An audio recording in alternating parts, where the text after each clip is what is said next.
My name's Tyler Mason. I'm working on my PhD in horticulture in the Department of Horticulture and Landscape Architecture, and I just graduated a year ago from the Masters of Extension Education CSU online program.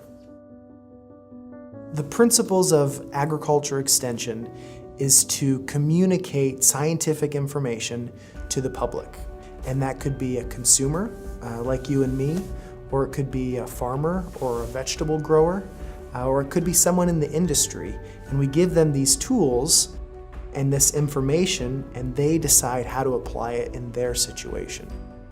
The thing about a Master's of Extension Education degree is that the idea is creating a difference for other people.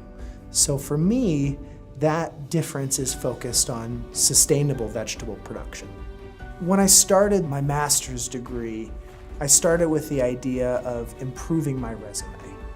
I wanted to have a set of skills that would allow me to apply for and attain jobs that had more prestige, jobs that had more money. I wanted all of those things, and I got those, but I got so much more. I got a body of knowledge that taught me how to think critically, and I also understood problems that persist in our global climate and what we can do and how we can educate people to make that difference.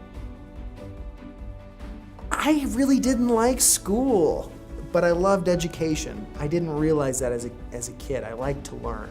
I just don't want to be confined to a classroom. And when I learned about extension education and that there's a host of people that feel the same way I do, that they like learning, they like sharing knowledge, but they want that knowledge to have applicability, I felt like I'd found my home.